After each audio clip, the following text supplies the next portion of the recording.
I found my grandfather's will sitting on the lawyer's desk like a time bomb wrapped in legal paper. And 3 months later, the HOA president was standing at my new property line, losing her mind over a locked gate. My name is Grant Pearson, and I inherited 67 acres of pristine woodland in Asheville, North Carolina from my grandfather in early January. The old man had been stubborn as hell his whole life, refused to sell even an inch of his land to developers, and apparently decided I was the only one in the family who'd appreciate what he'd spent 70 years protecting. I'd visited every summer as a kid, hiking those trails with him, learning the names of trees and birds, sitting quietly while deer passed within arm's reach. The inheritance came as a shock because I hadn't seen him in his final years, work and life getting in the way like they always do. The guilt ate at me, but the land was something else entirely. I drove down from Richmond in February, taking a week off from my accounting firm to inspect the property and figure out what I wanted to do with it. The woods sat just outside a planned community called Riverside Meadows, one of those places where every house looks vaguely the same and the lawns are measured with rulers. My grandfather's property bordered the development on its western edge, a long stretch of forest that apparently the community had gotten very comfortable with over the years. The lawyer, a tired-looking woman named Patricia Wu, had mentioned something about an easement dispute during our meeting, but I'd been so overwhelmed with paperwork I didn't pay much attention. Big mistake. I pulled up to the property on a cold Tuesday morning, parking my truck on the gravel drive that led to my grandfather's old cabin. The place needed work, but it was solid, built by his own hands in the 1970s. I spent the first day just walking the property lines, GPS in hand, comparing what I saw to the survey maps Patricia had given me. That's when I found the trail. It wasn't subtle. Someone had put in a proper walking path, complete with wood chips, little marker posts every 100 yards, and even a couple of benches. The trail cut right through the heart of my property, winding through the densest part of the forest for nearly a mile before looping back toward the development. I stood there, staring at a hand-painted sign that read Riverside Meadows Community Nature Trail, established 2018, and felt my blood pressure rising. I pulled out my phone and called Patricia. "There's a whole damn trail system on my land," I said when she picked up. "With signs. Official-looking signs." She sighed, and I heard papers rustling. "That would be the easement issue I mentioned. Your grandfather and the HOA had been in dispute about it for the last 6 years. They claimed they had a verbal agreement with the previous landowner, the one your grandfather bought from in 1973. A verbal agreement from 50 years ago. Exactly. Your grandfather told them to remove the trail multiple times. They refused. He was preparing to sue when he passed away. So what you're saying is I own this land and they're trespassing. That's correct. They have no legal easement. I have all the documentation if you want to pursue it." I stood there looking at that sign, thinking about my grandfather spending his last years fighting these people, and made a decision. I'm going to need that documentation, all of it. The next morning, I drove into town and found a fencing company. The owner, a grizzled guy named Ron, came out that afternoon to survey the property line where it bordered the development. He whistled low when he saw what I wanted. "You know this is going to make some people real unhappy," he said, measuring the distance. "That's kind of the point." "Fair enough. Your land, you're right. We can have a gate system installed within 2 weeks. You want it lockable? Absolutely." Ron's crew started work the following Monday. They put in sturdy 6-foot fencing at the 2 points where the trail entered my property, with large gates that could be secured with heavy-duty padlocks. While they worked, I sat on the cabin porch, going through my grandfather's papers. I found years of correspondence with the HOA, letters getting progressively more hostile on both sides. My grandfather had been polite at first, then firm, then downright angry. The HOA president, a woman named Brenda, had insisted the community had rights to the trail, that it was for everyone's benefit, that property owners should be good neighbors. The fencing was finished on a Thursday.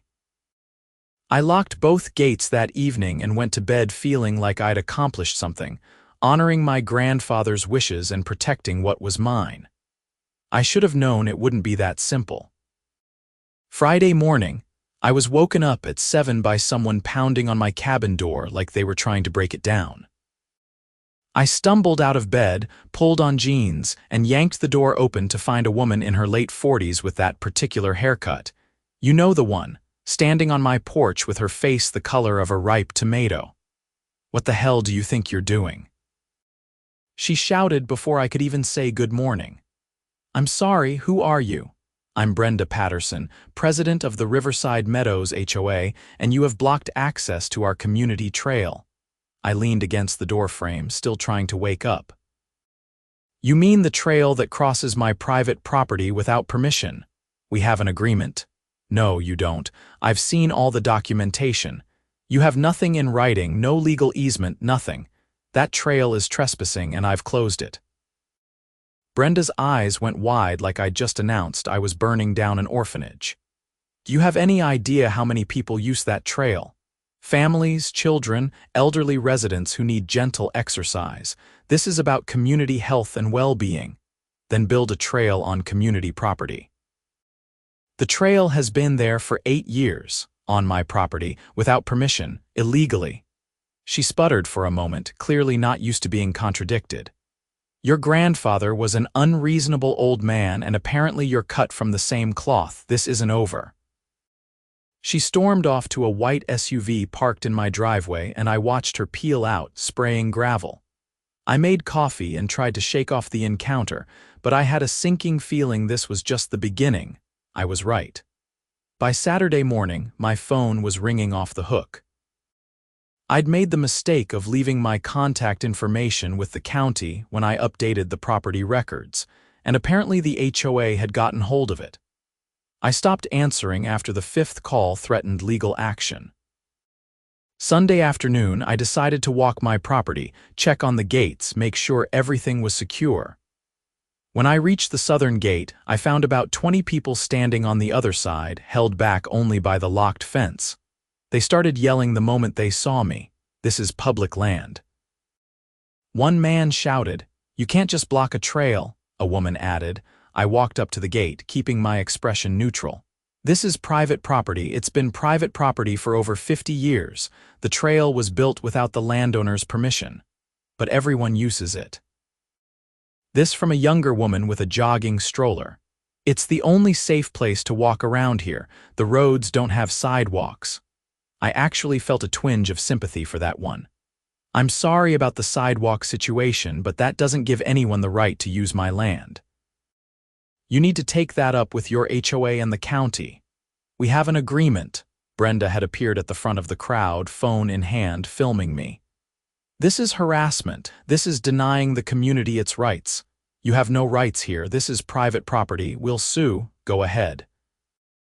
I've got 50 years of property records and 6 years of documentation showing my grandfather repeatedly told you to remove this trail. You'll lose. The crowd got more agitated, and I decided retreat was the better option. I walked back toward the cabin, ignoring the shouts behind me. My phone rang again. This time it was Patricia. "Grant, I've received a letter from the Riverside Meadows HOA attorney. They're threatening to file an injunction to keep the gates open pending litigation over the easement claim." "Can they do that?" "They can try. But based on the documentation we have, I don't think a judge will grant it. There's no evidence of a legal easement. However, you should be prepared for this to get messy." "It's already messy." That week, I stayed in Asheville, working remotely from the cabin. The harassment continued. People tried to climb the fence. Someone spray-painted "property thief" on one of my gate posts. My phone kept ringing at all hours. The HOA held an emergency meeting and apparently voted unanimously to fight me with all available resources. On Thursday, a process server showed up. The HOA was indeed suing, claiming adverse possession, prescriptive easement. and about 5 other legal theories that Patricia later told me were completely baseless given the timeline and the documented objections from my grandfather. "They're hoping to bully you into backing down," Patricia explained over the phone. "This is going to cost them significant legal fees and they have no real case, but they're betting you don't want the hassle." "They're betting wrong."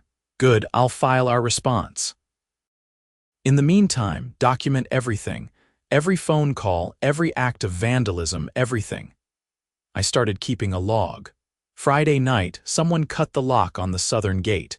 I had it replaced Saturday morning with an even heavier duty lock and installed a trail camera.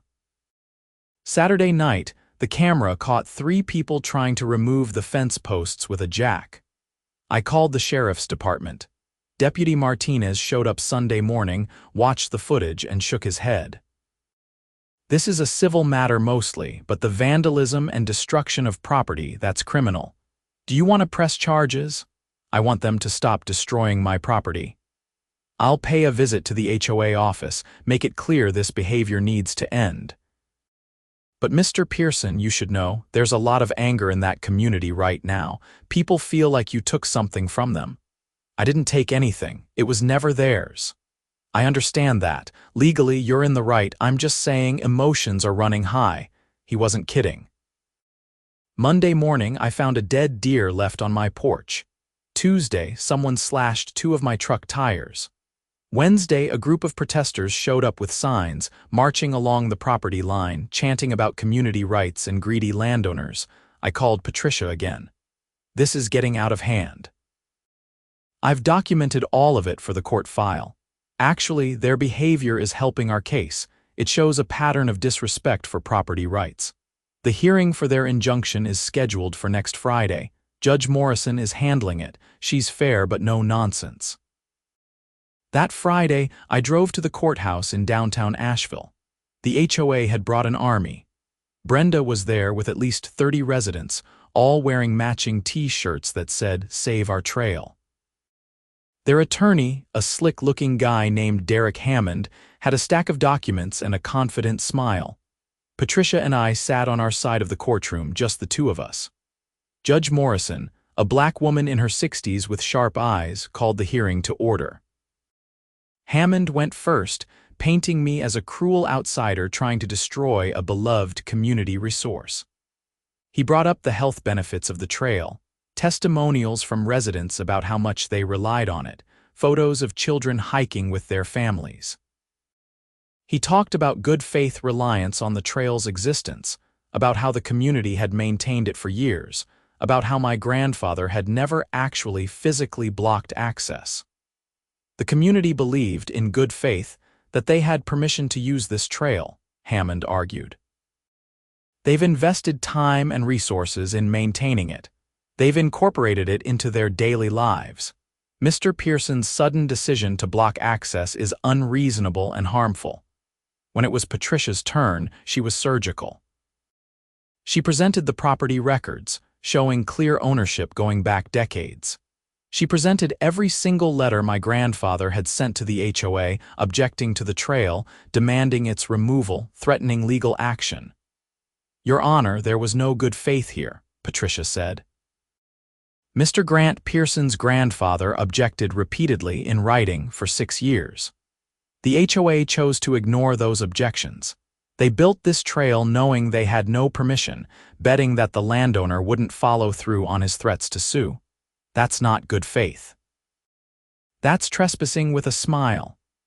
She then presented photos of the vandalism to my property, the security footage of people trying to destroy the fence, the log of harassing phone calls. Since Mr. Pearson exercised his legal right to secure his property, he has been subjected to threats, vandalism, and harassment. The HOA's behavior demonstrates exactly why property rights must be protected. They feel entitled to something that was never theirs, and when told no, they resorted to intimidation and destruction. Judge Morrison listened to both sides, reviewed the documents, and then looked up with an expression that made Hammond shift uncomfortably. "Mr. Hammond, where is your evidence of a legal easement? Your Honor, were claiming adverse possession and prescriptive easement based on open and notorious use for the statutory period. The statutory period in North Carolina for adverse possession is 20 years.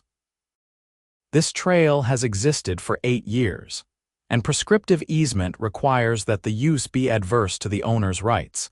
You have documentation here showing the owner explicitly objected to the use. How is that adverse possession? Hammond scrambled. Your Honor, the community's reliance on an illegal use of another person's property is not a legal defense, Counselor. I see no evidence of any easement, recorded or otherwise. I see clear evidence of ownership and clear evidence of objections to the trespassing.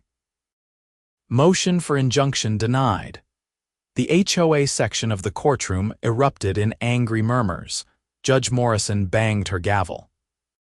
Furthermore, Mr. Hammond, I suggest you advise your clients that any further vandalism or harassment of Mr. Pearson will result in criminal charges and potential civil liability.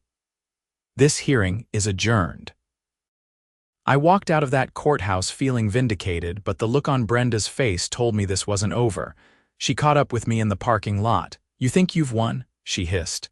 This community will never accept this, will appeal, will make your life hell. Miss Patterson, if you continue to threaten me or damage my property, I'll pursue charges and a restraining order. Leave me alone. Patricia put a hand on my arm. Let's go, Grant. We left Brenda standing there, her face twisted with rage. In the car, Patricia turned to me.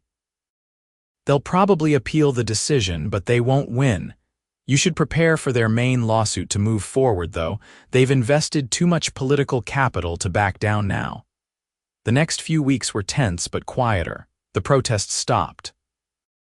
The vandalism decreased, though I still occasionally found trash dumped near my gates. The HOA filed their appeal, which was quickly denied. Their main lawsuit lumbered forward with all the speed of a drunk snail. I spent that time fixing up the cabin, getting to know my property, and trying to figure out what I wanted to do with 67 acres of forest. I thought about my grandfather, about all the summers we'd spent here, about his stubborn protection of this place. I understood now why he'd fought so hard. In late April, Patricia called with news. They want to settle. What are they offering? They'll drop all legal claims if you grant them an easement for the trail. Absolutely not. I told them you'd say that. They came back with an offer to purchase an easement, $50,000. I laughed. Still no, Grant, that's not an insignificant amount of money. It's not about money, it's about the principle. My grandfather fought them for 6 years. I'm not going to cave now because they're finally willing to pay for what they've been stealing. Just wanted to make sure you understood the offer. I'll tell them it's rejected. May brought a new development. I was replacing some rotten boards on the cabin porch when an SUV pulled up, different from the one Brenda drove. A woman got out, early 30s, professional looking. She approached with her hands visible, non-threatening. Mr. Pearson, my name is Vanessa Lewis. I'm a reporter with the Asheville Citizen-Times. I'm doing a story on the trail dispute. Would you be willing to talk? I'd been avoiding media, but something about her straightforward approach made me reconsider. What angle are you taking? I'm trying to be fair to both sides. I've talked to the HOA, heard their perspective. I'd like to hear yours. I invited her up to the porch, offered her a beer, which she declined, and told her the story. She took notes, asked good questions, didn't seem to have an agenda beyond understanding what actually happened. Can I ask why this matters so much to you? She said. I mean, it's just a trail. You have 67 acres. Would it really hurt to let people walk through? I thought about how to explain it. My grandfather protected this land his whole life. He could have sold it to developers for millions, but he didn't. He kept it wild. Then these people decided they were entitled to use it without asking, without respecting his wishes. They built their trail and just assumed he'd be okay with it. When he objected, they ignored him. That's not being a good neighbor, that's bullying. But couldn't you be the bigger person? Just let it go. If I let it go, what's next? They put in a parking lot for trail access, a picnic area. Where does it end? Property rights mean something. If I don't have the right to say who uses my land, I don't really own it. The article came out a week later. Vanessa had been fair, presenting both sides, but the facts spoke for themselves. The comments section was brutal, though, split between people who thought I was a hero standing up for property rights, and people who thought I was a monster denying the community a simple pleasure. June brought the deposition phase of the lawsuit. I spent a day in Hammond's office, answering questions about my intentions, my relationship with my grandfather, my understanding of property law. Hammond tried to paint me as vindictive, but Patricia shut that down quickly. My client is exercising his legal rights. That's not vindictive. That's ownership. July came, and with it, an unexpected turn. I was in town getting supplies when I ran into Deputy Martinez at the hardware store. "Mr. Pearson, glad I ran into you. We've had some complaints about the HOA. "What kind of complaints?" "Turns out, while they've been spending all this money fighting you, they've been increasing fees on residents without proper votes. Some homeowners are pushing back, saying the board has been mismanaging funds. Thought you'd want to know, seems like the tide might be turning over there." I didn't know what to do with that information, but I filed it away. 2 weeks later, Patricia called with a bombshell. The HOA is having a special election. There's a recall petition against Brenda and 2 other board members. Apparently, a lot of residents are upset about the legal fees being spent on this lawsuit, and there are allegations of financial mismanagement. How does that affect our case? It might not directly. But if there's a new board, they might be more reasonable. The special election happened in early August. Brenda lost. The new HOA president was a retired accountant named Tom Chen, who called me the week after taking office. "Mr. Pearson, I want to apologize for how this situation has been handled. I'm looking at the books, and the previous board spent over $100,000 on legal fees fighting you, money that should have gone to actual community improvements. I'm recommending to the board that we drop the lawsuit."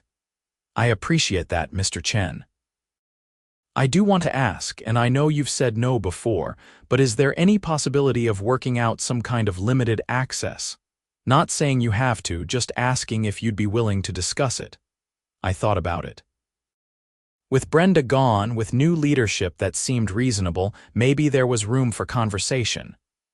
"What did you have in mind? Could I meet with you in person?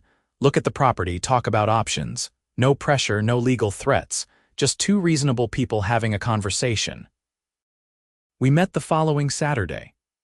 Tom was in his late 60s, soft-spoken, polite. We walked the old trail route together, and I showed him the property, explained what my grandfather had envisioned, talked about my own plans to maybe establish a small conservation area eventually. "What if we did something official?" Tom suggested. "A recorded easement properly done with clear terms. Limited hours, no motorized vehicles. HOA maintains the trail at their expense, liability waiver for you. And the HOA makes a significant donation to a conservation fund in your grandfather's name." "How significant?" $100,000. "Same amount we wasted fighting you." I told him I'd think about it. I spent the next week walking those woods, trying to figure out what my grandfather would have wanted. The thing was, he hadn't hated people. He'd hated entitled people. He'd hated being bulldozed and ignored. But when he'd taken me on these trails as a kid, he'd loved sharing the forest, teaching me about nature. I called Patricia. "If we do this, what protections can we put in place?" "We can make it very specific. Limited easement for foot traffic only, specific hours, requirement that HOA maintains proper insurance, requirement that they maintain the trail, provision that any violation voids the easement. We can make it ironclad. And the conservation donation. We can set up a fund through the local land trust, dedicated to maintaining natural spaces in your grandfather's name. It would be legally binding." I thought about my grandfather, about those summers, about the real reason he'd protected this land. It wasn't to keep people out. It was to keep it wild. Maybe there was a way to do both. I called Tom back. "Okay, but I have conditions." We negotiated over the next month. The final agreement included a 20-foot wide easement along a specific route, access limited to dawn to dusk, foot traffic only, no bikes or dogs, HOA responsible for all maintenance and liability insurance, a conservation donation of $125,000 to the Asheville Land Trust in my grandfather's name, and a clause that any violation by HOA members would allow me to revoke the easement with 30 days' notice. The HOA board voted to accept the terms. We signed the agreement in September at Patricia's office. Tom shook my hand. "Thank you for being willing to work with us. The old board, they went about this all wrong. I'm sorry you had to go through that. I appreciate you saying that." For what it's worth, we've also fired our old attorney and hired someone who actually understands property law. I had the gates removed the following week, but installed private property signs at both entrances to the easement, along with notice boards explaining the terms of the agreement. The first few weeks, I'd walk down to the trail periodically, making sure people were following the rules. Most were. A few needed reminders that dogs weren't allowed under the easement terms. One afternoon in October, I was walking the trail when I encountered an older couple, probably in their 70s. They stopped when they saw me. "You're Grant Pearson, aren't you?" the woman said. I braced myself for confrontation, but she smiled. "We just wanted to say thank you for working out the agreement. We love this trail, but the old board was wrong in how they handled things. You had every right to close it. I appreciate that. Your grandfather was a good man," the husband added. "I met him a few times years ago. He cared about this land. I'm glad it's in good hands." They walked on, and I stood there in the filtered sunlight, listening to birds, feeling the presence of old trees. I thought about my grandfather, about the years of fighting he'd endured, about the principle he'd stood on. I hoped he'd understand the compromise I'd made, hoped he'd see it not as giving in, but as finding a way to protect the land while sharing its beauty with people who'd respect it. November brought closure to the legal mess. The HOA officially dropped all remaining claims. Patricia filed the easement with the county, making it a matter of public record. I paid her final bill and thanked her for fighting alongside me. "You did good, Grant," she said. "A lot of people would have either caved immediately or refused to negotiate at all. You found a middle ground that respects your rights and your grandfather's legacy." December, I decided to make the cabin my permanent residence. I could work remotely, and Richmond had never really felt like home anyway. I put my condo on the market and started planning renovations for the cabin. The 67 acres felt like where I was supposed to be. 2 days before Christmas, I was at the local coffee shop when Brenda walked in. We made eye contact, and for a moment I thought she'd ignore me or make a scene. Instead, she walked over. "Can I sit?" she asked, gesturing to the chair across from me. "Sure." She sat, looked uncomfortable, finally spoke. "I owe you an apology. The way I handled that whole situation, it was wrong. I was so focused on what I thought the community needed that I didn't respect your rights. I let it become personal. I spent HOA money like it was a personal vendetta. I'm sorry." I studied her face, saw genuine regret there. "Thank you for saying that. I heard you worked out an agreement with Tom. That's good. That's how it should have been handled from the start. If I'd approached you respectfully from the beginning, instead of acting like you owed us something, maybe we could have avoided all the ugliness. Maybe. Anyway, I just wanted to say that. Merry Christmas, Mr. Pearson. Merry Christmas, Brenda." She left, and I sat there with my coffee, thinking about how conflicts escalate, how pride and entitlement can poison situations that should be simple. The whole mess could have been avoided if the HOA had just respected my grandfather's property rights from the beginning, if they'd asked permission instead of assuming it. I spent Christmas in the cabin, alone but not lonely. I'd invited a few friends from Richmond to visit in the new year. I had plans for the property, ideas about conservation easements that would protect it permanently, thoughts about establishing a small education program for local schools to come learn about forest ecology. On New Year's Eve, I walked the trail as the sun set, checking for any issues, enjoying the quiet. I passed a few other walkers, exchanged polite greetings, felt a sense of peace about how things had worked out. The trail was open, but on my terms, with respect for the land and for the boundaries that made ownership meaningful. Standing at the highest point of the property, looking out over the forest as darkness settled in, I thought about my grandfather one more time. I'd spent months fighting the same fight he'd fought, standing on the same principle. In the end, I'd found a path he might not have taken, but I hoped he'd understand. The land was protected, the boundaries were respected, and the forest would remain wild for whatever came next. I locked the gates behind me as I headed back to the cabin. Not because I needed to keep people out anymore, but because some boundaries are worth maintaining, some principles are worth defending, and some fights are worth having even when easier paths exist. My grandfather had taught me that, not with words, but with 70 years of stubborn protection of something he loved. The woods were mine now, and the responsibility that came with them. I was ready for it. The HOA had learned a hard lesson about property rights, and I'd learned something about standing firm while staying open to reason. It wasn't the ending anyone expected when I'd first locked those gates back in February, but it was the right one, the one that honored both principle and practicality.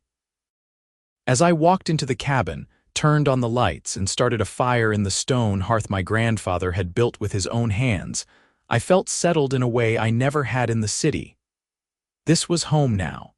These were my woods, my responsibility, my legacy to protect and eventually pass on. The HOA had their trail back, but they'd never forget that it existed by permission, not by right, a distinction that mattered more than any path through the forest ever could.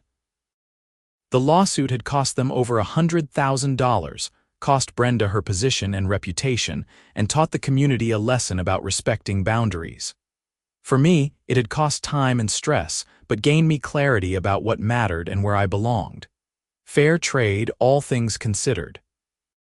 I poured myself a bourbon, my grandfather's favorite brand, and toasted the empty room. To stubborn old men who stand their ground, to property rights that mean something, to forests that stay wild despite everything trying to tame them. The HOA had lost more than a legal battle. They'd lost the moral high ground, the trust of their community, and a lot of money they could never get back. All because they couldn't respect a simple concept. This land was never theirs, and wanting something doesn't make it yours. Outside, the forest settled into winter silence, protected by legal boundaries and personal conviction, open to those who respected it, closed to those who felt entitled to it. That balance, hard-won and carefully maintained, was my grandfather's real legacy. Not just the land, but the lesson that some things are worth fighting for, some lines can't be crossed, and some principles matter more than convenience or popular opinion. I'd inherited 67 acres and a fight I didn't ask for. I'd won the fight and found a home I didn't know I needed. The HOA had learned respect the hard way, through legal defeat and public embarrassment, through financial loss and leadership change. Some lessons can only be learned through consequence, and some battles have to be fought to their conclusion before peace becomes possible. The new year stretched ahead, full of possibility and responsibility. The woods would need attention, the easement would need monitoring, the cabin would need work. But sitting there by the fire, bourbon in hand, listening to winter wind in the pines, I knew I was exactly where I needed to be, doing exactly what needed doing. My grandfather would have understood that, even if he might have questioned the compromise. Sometimes standing firm is about knowing when to hold ground and when to extend a hand, as long as the hand is extended from a position of strength, not weakness. The HOA had their trail. I had my land, my boundaries, my rights intact. Everyone had learned something, even if some of those lessons came harder than necessary. That's the thing about principle, though. It's only meaningful when it costs something to maintain it.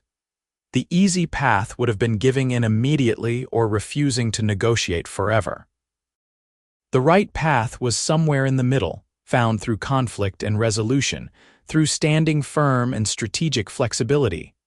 As the fire crackled and the bourbon warmed me from inside, I felt grateful for the fight, strange as that sounds. It had forced me to understand what I valued, to defend what mattered, to honor my grandfather's memory not just with sentiment but with action. The woods outside were mine, truly mine now in a way they wouldn't have been without the conflict to establish it. And the HOA residents walking the trail knew, consciously or not, that they walked there by grace and legal agreement, not by right or assumption.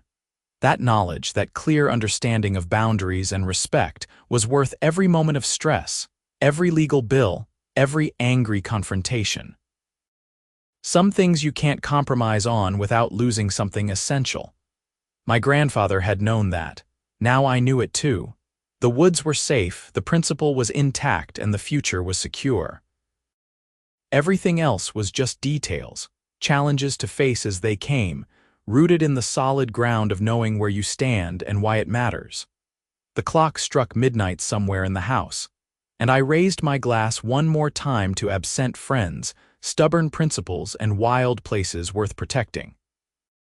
The new year had arrived, the fight was over, and the forest remained, patient and eternal, belonging to itself first and foremost, held in trust by those wise enough to understand that ownership is really stewardship, and boundaries exist not to exclude but to protect what matters from those who'd love it to death without ever respecting it at all.